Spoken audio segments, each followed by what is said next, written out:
Welcome back, viewers. Now let's take a look at the headlines that we are tracking at this hour.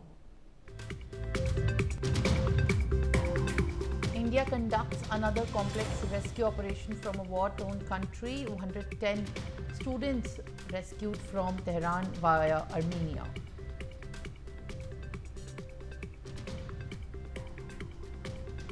After PM Modi meets Mark Carney in Canada, CSIS admits Khalistani extremists on its soil. For the first time, CSIS document says Canada is used as a base for promotion, fundraising and planning of the violence of the pro-Khalistani outfits. Prime Minister Narendra Modi concludes his Croatia visit. The last leg of his three-nation tour finally comes to an end. The Prime Minister Narendra Modi hailed the visit as a landmark moment in bilateral ties, with 4 MOUs signed and discussions held to advance the India-EU free trade agreement. The US President Donald Trump hosts Pakistani Army Chief Field Marshal Asim Munir at the White House at a lunch. The meeting comes after Prime Minister Narendra Modi held a 35-minute phone call with Donald Trump, stating India would not tolerate any third-party mediation with Pakistan.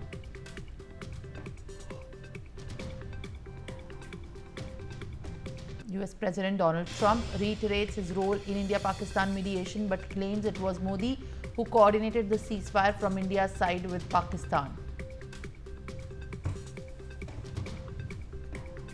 Tensions in the Middle East continue to boil, with the fresh wave of cross-border strikes exchanged between the two countries, with the IDF claims to have struck more than 20 military targets, including key nuclear sites across Tehran.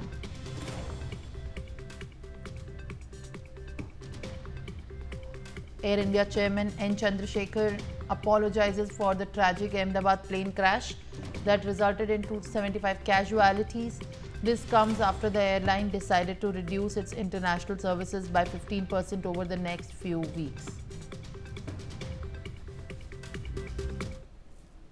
Now, our focus is back on the big stories, and what we are picking up at this point of time is the Indian Army's 4 Rashtriya Rifles intensifying patrolling in the dense forest and hilly terrains of Barderwar to ensure robust security arrangements in the area.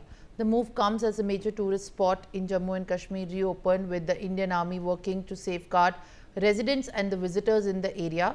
Foot soldiers as well as the drone surveillance have been heightened, and they are being used to locate and neutralize the foreign terrorists. That's a big day. It is in fact after 22nd April that this has been coming in force, as with the opening of these tourist places in Jammu and Kashmir, now the push for bringing back the valley to normalcy is also being restored in an effort. Ajay Jandyal is joining me with more updates. Ajay, now show us through the visuals. In fact, this is a big day. On the 22nd of April, what happened and transpired as a brutal attack with the terrorist forces in the valley have shook it. And now the efforts by the administration, army and the police are only focused on restoring the normalcy and making the valley breathe once again.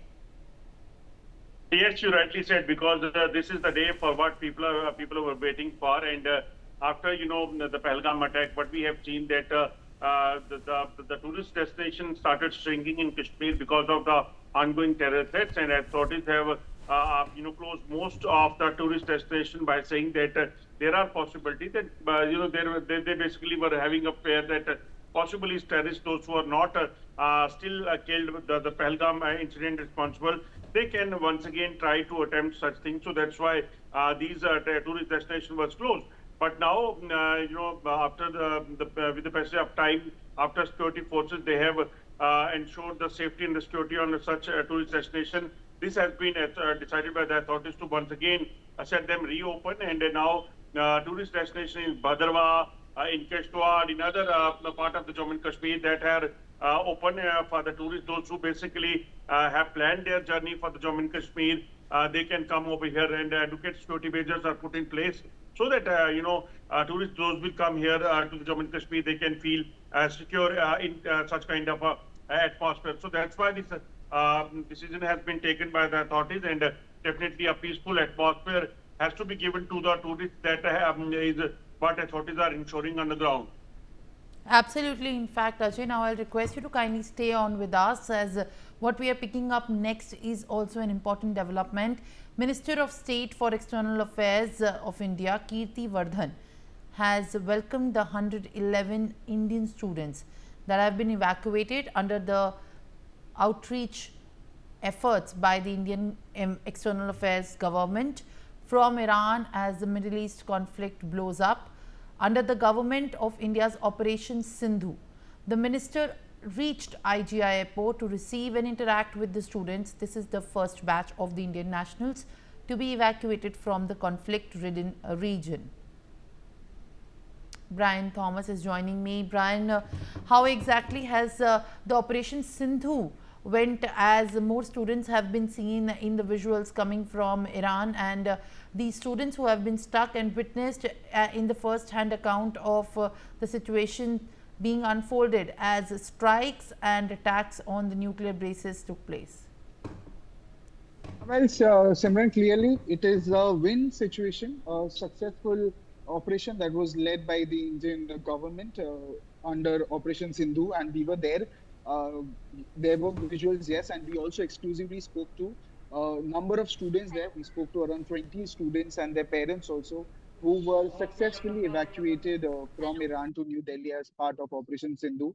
And clearly, also, if you talk about the mission, it really underscores India's commitment to the safety and well being of its citizens abroad amid this very escalating tensions in the region. When we were talking to the students, the parents, they also said that they were in a fear, they were in a they were scared clearly because they've been spotting drones, missiles. But again, they were assured full safety by the Indian authorities, by the Indian embassy there, and they felt rather relieved because of the fact that they were covered by the Indian embassy, and they even said that the Indian embassy, the Indian government, acted as a shield. Also, they were providing 24/7 numbers. There were helpline numbers that was given. There was a dedicated flight also that was taken from Iran to India itself, Delhi, and then from there also they will be taken to Jammu and Kashmir, where there are many who have been staying there. There were many who were locals also who were staying in Delhi, so they will be going from Delhi, and there are others also who were from Jammu and Kashmir, and there is a special flight, a bus also that has been arranged for them to go from Delhi to Jammu and Kashmir. Well, on that, we also have further updates. Delhi Minister of State Kirti Vardhan has also spoken as 110 Indians were rescued, the students were rescued through Iran, through the routes of Azerbaijan. He has said that another plane is going to be evacuating the next batch of the citizens who took to the rescue route to reach back home from Iran to Turkmenistan. He has also added that India will be sending more planes or the charter flights to evacuate Indians from Iran. Let's listen into the statement. So we have planes ready. We'll be sending another plane today. We are evacuating some more people from Turkmenistan. Today another plane will be going. And our missions have opened a 24-hour line for any request for evacuation. And as the situation evolves, we'll be sending more planes, more chartered flights to evacuate all Indian nationals from Iran. Right now, there is no such requirement, and we see no such need for the Indian Air Force right now. And we are having a good cooperation from both Armenia and Turkmenistan in evacuating our Indian nationals. And I'd like to thank the governments for the help they are giving us to evacuate our students and our nationals. Brian Thomas joins me with more updates. Brian, we've just heard the statement from the Union Minister, and he has reached the airport to welcome the students and also assured for further assistance to send more charters to bring back the next batch of the students who have been stranded. What more are you picking up, as you also spoke to these students, their families, and understood from their words about the kind of scenarios that have been prevailing? Well, clearly, there have been many such interviews that have been done We've spoken to them, and also clearly I even mentioned the fact that yes, we were speaking to the parents, the children, the students, and they were very relieved, and they were thanking the Indian government for the quick effort also that has been taken. And now, yes, clearly the MOS MEA Kriti Singh also said that there is another flight that will be departing to evacuate Indians from Turkmenistan, and their mission has have to be set up 24-hour helpline to handle evacuation requests that I've been mentioning also, and also the students were saying that they were there with 24-hour helpline services. And also the FMS also said that as the situation also develops, they will deploy more aircraft or more charter flights to bring back every Indian stranded in Iran. Clearly, he also said that they are receiving full cooperation from Turkmenistan and Armenia, and he said that it is their duty to ensure that the safety of Indian nationals are very up to the mark, and they will be doing everything necessary to bring them home. And also, when asked about this case, that if there is a requirement for the Indian Air Force to intervene, he clearly said that yes, there is no requirement to involve the Indian Air Force because the charter flights are doing their job pretty well, and they have deployed more aircraft, so there is no need to bring the Indian Air Force till now. Yes. Well, all right. In fact, Brian, thank you very much with all these updates. Now, let's also move forward with the latest breaking developments that we are tracking from Jammu and Kashmir. Jammu and Kashmir Chief Minister Omar Abdullah's office has stated that 94 of our students evacuated from Iran have safely reached Delhi. The government is making transport arrangements to ensure their smooth journey home, which will be in place within the next few hours. Ajay Jandyal is joining me with more updates. Ajay, now Omar Abdullah has also given out a statement as far as the students belonging from Jammu and Kashmir studying in Iran amid the Middle East conflict blowing up have returned home. Have you spoken to these families in Kashmir? And if yes, what have they spoken of? What are their concerns? And the students, especially at this point of time after returning, are saying? See, it's definitely a moment for the family. It's a moment, relaxing moment for the family members, those who basically were in the pain for last several days after Israel started attacking Iran. And the students, those who were hit over there, that was the, something which basically created fear among the family members that what is going to in next 1 or 2 hours. That is something which basically no one knows. So that's why they were in the pain, and they were continually raising this issue with the state authorities as well as the union government that they should do something. So finally, 95 students from Iran, they have been successfully evacuated, and they have reached Delhi last late night, and it is expected that today they are going to reach home. So definitely it's a good thing for the people, and those who are left behind, they also will be taken out. That is something which authorities are trying to do, because Israel and Iran basically is in the war, and that almost all the countries nearby, that is the no flying zone. So it's very tough, and for the authorities and union government to do such things, but they are dedicatedly doing it, and the number of students they have been evacuated, and those are left behind, they will be soon evacuated. They are going to evacuate them soon in the coming time.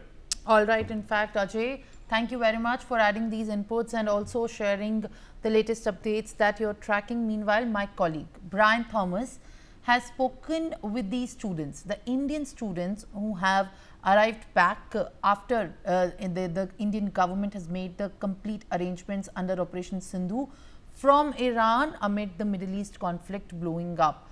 Let's listen into these conversations. Fact that what is the role of the Indian embassy or the Indian government in bringing you back? Heroic role. They played a very, very good role. Yeah. And also because they've given a 24/7 helpline number was given, a dedicated flights was also given. They tried so hard for us, like extremely. At every step they helped us. At every point they helped us. They came to our university. They took us from our hostels, from our dormitories, to border, then Armenia, capital state, at every step, till here. Central government, we are so grateful for them. And also, have any of you witnessed anything of that sort? Maybe a drone spotting or something? Yeah, I have witnessed a drone. What have you? Yeah, I have spotted a drone. I was on bike. I saw riding a bike and saw a drone was going there. We are from Urmia. We saw a drone, but people saying in border region out there. our city is close to border Armenia, but in Mehran, the main state Tehran, There is a lot of attacks. Inshallah, we hope that students also come soon. No, I'll also ask you, it's something that we don't see that often, when he's on a bike, he's going and he's spotting a drone. What was it when you saw something like that? What was in your mental, what was going in your mind? Because we don't see anything of that sort. It's something very new. So were you scared? Were you confident? No, I'm going to be safe. That for the fourth or fifth time I was seeing that drones. Fourth or fourth. What was the reaction when you saw it for the first time? First time reaction was I was afraid. Interesting also, afraid also. And have you seen anything of that? Yeah, we saw missiles, drones. So how was when did you, It was during night, so we all were sleeping.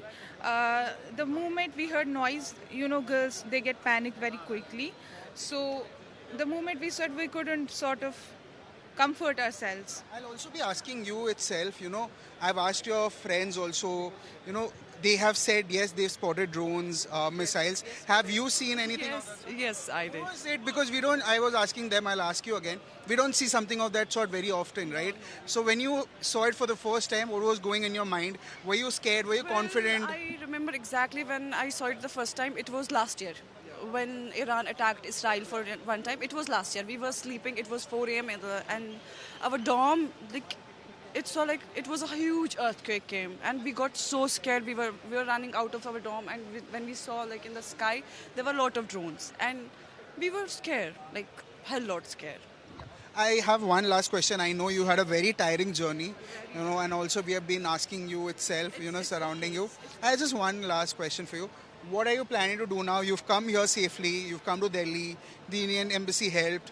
You've come here now. What are you planning to do now? Where are you planning to go? How are you planning to go? See, yesterday when we were in Armenia and the embassy, there was one man, I don't know what was his post. He told us that everything has been sorted and you don't have to do your tickets. From Delhi, everything has been sorted. So we did not tell our parents to do our tickets or anything. When we came here, we got to know that they have arranged buses. First of all, we were disappointed a little because we are so tired. We have been traveling from past 3 days. 3 days continuously from one country to another, then to another. It's very tiring. When we got to know they have arranged buses, we were disappointed. But when we saw the condition of the buses, we are like, no. What is the solution? Because I know for a fact that I've just traveled to Kashmir. On flight, it takes 1 hour 25 minutes, maybe 1 hour 10 minutes. Yes. But in buses, it takes 13 to 14 hours. So it's a long journey, and you're saying, So what is the solution that you're looking for now? We are asking our Honorable Chief Minister to help us right now to arrange a plane so that we can, meet our parents as soon as possible. There are a lot of students like you. We are 80 students, 80 plus students, right? Yes, of Kashmir. Now we're planning. We are here since 5 a.m. in the morning, and everybody has left their home and met their parents, and we are here tired. Not slept from past 2-3 days. Also giving interviews to us. Yeah. Completely understand. Thank you so much for giving your time and speaking to us. So yes, viewers, clearly, when we spoke to the students, we got a perspective of the fact that how tired they are, how exhausting this entire journey has been. They've been saying that they've been traveling for 3 days, and now they're waiting to go back to their hometown, that is Kashmir.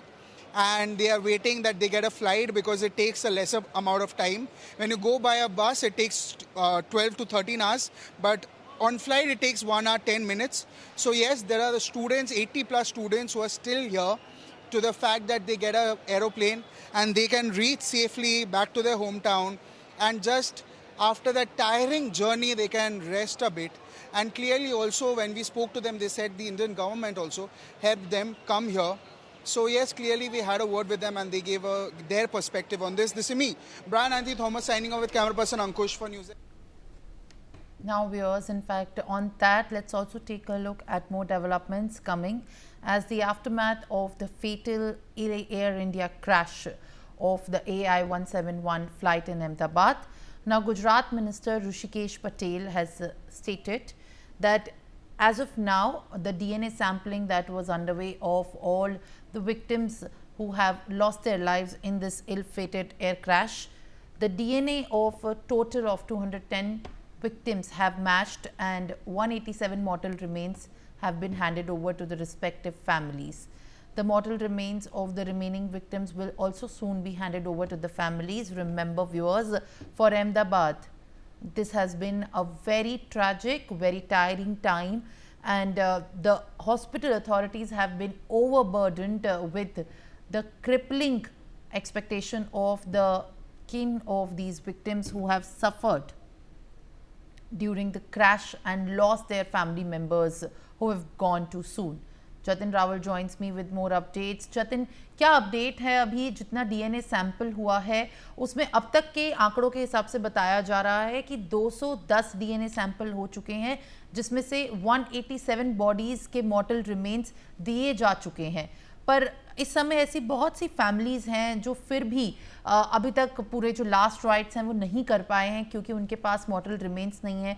सो अमूमन है कि families के अंदर बहुत disappointment और एक तरीके से डिससेटिस्फैक्शन हॉस्पिटल अथॉरिटीज से होगी। इस पे हॉस्पिटल अथॉरिटीज का क्या कहना है अहमदाबाद में? जी देखिए, बिल्कुल। पहले तो फिलहाल आपको बता दूं कि तकरीबन अभी तक जो है जितने भी जो सैंपल जो है वो इकट्ठा किए गए थे उसमें तकरीबन 210 जितने डीएनए जो है वो फिलहाल जो है वो मैच हो चुके हैं। और 210 डीएनए जितने भी डीएनए मैच चुके हैं, यानी सभी के सभी 210 परिवारों को जो है संपर्क कर लिया गया है। सभी को यहाँ पर जो है वो बुला लिया गया है अहमदाबाद सिविल अस्पताल में। लेकिन अभी अगर बात करें, तकरीबन 187 से ज्यादा जो मृतदेह जो है वो उनके परिवारों को जो है वो सौंपे गए हैं। और बाकी भी जो है वो जो बाकी भी जितने जो बचे हैं मृतदेह, वो भी जो उनके परिवारजन है वो यहाँ पर अहमदाबाद सिविल अस्पताल में वो लेने के लिए बैठे हैं। और बाकी जो भी अभी भी जिन लोगों को ऐसे भी कुछ जो परिवार है, जैसे आपने बताया कि अभी जिन लोगों को उनके परिजन के मृतदेह जो है वो नहीं मिले, जिनके डीएनए मैच नहीं हुए, ऐसे में अहमदाबाद सिविल अस्पताल की तरफ से और सरकार की तरफ से पूर्ण प्रयत्न किए जा रहे हैं कि जल्द से जल्द ये डीएनए जो है वो पूरे सभी डीएनए जो है वो मैच हो जाए और उनके मृतक के परिजन को जो है उनके मृतदेह जो है वो सौंप दिया जाए। और उसके लिए लगातार उनसे जो है वो संपर्क जो है वो संपर्क चालू है कि आपके परिजन का डीएनए भी जो है वो जल्दी आ जाएगा। इसलिए डीएनए जो है वो, क्योंकि जिस तरह से जो डीएनए सैंपल आए होंगे उसी तरह से ये डीएनए टेस्टिंग जो है वो प्रक्रिया जो है वो शुरू हुई है। जैसे जैसे डीएनए टेस्ट जो पहले डीएनए सैंपल आया होगा उसका डीएनए मैच पहले हुआ होगा, यानी जिसका अगर बाद में आया होगा तो उनको प्यार से समझाया जा रहा है कि अगर आपका डीएनए देखिए इतनी तारीख को आया था तो आपको इतनी तारीख के आसपास आपके परिजन का जो है वो डीएनए मैच हो जाएगा। और well, all right. In fact, Jatin, continue to be with us on the broadcast. What we are learning further is that Gujarat Chief Minister Harsh Singhvi Gujarat Home Minister Harsh Singhvi has lauded the Ahmedabad Police and District Administration for doing a great job in returning the belongings of the AI 171 crash victims to their families. In a statement, he has said, and I quote, "Kudos to Ahmedabad Police, District Administration and social workers. They did a fantastic job returning the precious belongings to the victims and their families. Their hard work and dedication have made a huge difference in many lives. Salute to these heroes." Jatin Rawal joins me.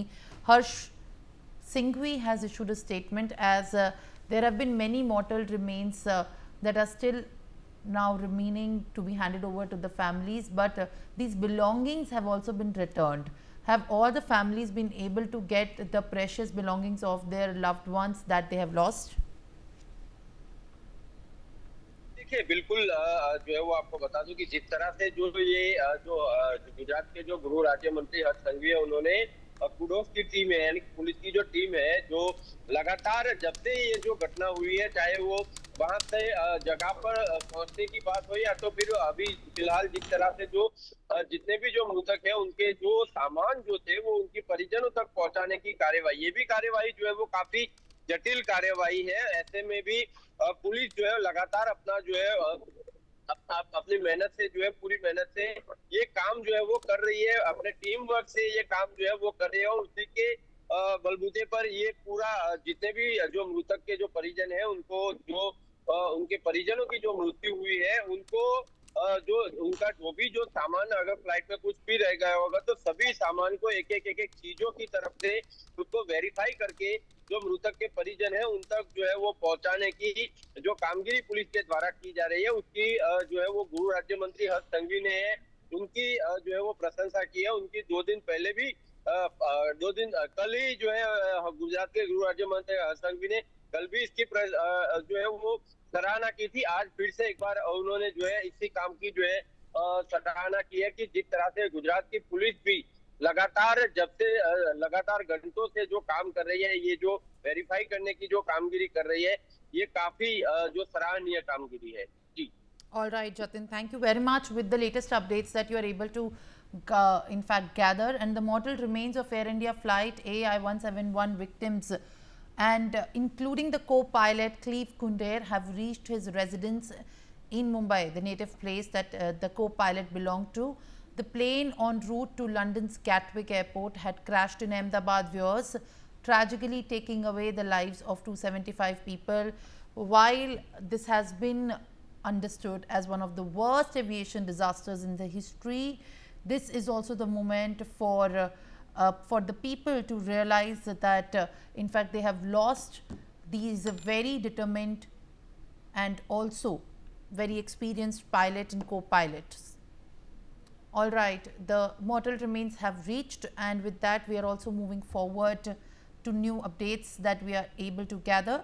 An IndiGo flight 6E 2006 from Delhi to Leh was forced to make an emergency landing due to a technical issue shortly after it approached Leh. The aircraft carrying around 180 passengers including crew members landed safely back in Delhi. The airline is yet to issue an official statement regarding the nature of the technical problem. This is the latest what we are learning. IndiGo Airline, which was slated to in fact make a landing at Leh, makes an emergency landing. Arzu Seth is joining me live. The flight has returned back to Delhi, Arzu, from Leh while it was about to make the landing. What really happened behind this decision? What is the airline saying at this point of time? This is yet another incident which we see adding into the series of disruptions that have been caused in the flight operations ever since the crash tragically took place the lives of 275 people. Well, definitely, Simran. In the past few days, we can clearly see the series of such incident when the airlines are taking, emergency landing, or there has been some technical glitch that are being found in the flights. Now, IndiGo flight 6E 2006, which was going from Delhi to Leh, made an emergency landing. And what we are getting to know in the initial age is that there is some technical reason due to which the emergency landing has been done. The aircraft turned back and landed safely in the national capital shortly after, approaching Leh. This is what we are picking up right now. And also around 180 people, including the crew members, were on board, and the aircraft was an Airbus A320-251N. The aircraft returned from Chankulat. So there you can see, an IndiGo flight 6E 2000 making an emergency landing in Delhi due to a technical reason where we need to wait for more update from the airline, because right now no official statement has been given. But yes, if we see, there has been a series of such incident on also. The incident comes a day after a bomb threat was received on an IndiGo flight. An IndiGo flight from Kochi to Delhi were forced to make an emergency landing in Nagpur after a bomb threat was, reported on board. And after that, today, due to some technical glitch, the IndiGo flight once again making an emergency landing in Delhi. Yes, Imran. All right, Arzu, thank you very much for sharing the latest. Now, voting has begun for the high-stake assembly by-election in the 5 constituencies across the country on Thursday. The polling began at 7 a.m. on the Nilambur seat in Kerala, the Ludhiana West seat in Punjab, and the Kaliganj seat in West Bengal, the Visawadar and Kadi seat in Gujarat. The results will be declared on the 23rd of June. Mehndi Garg is joining me with more updates. Mehndi, now, the voting and the polling of the by-elections has begun in the 5 assembly constituencies, with also Ludhiana being there for the by-election. What are you picking up with the voting percentage that has been so far issued after the voting did commence, and how has been the voting participation by the voters so far across these constituencies?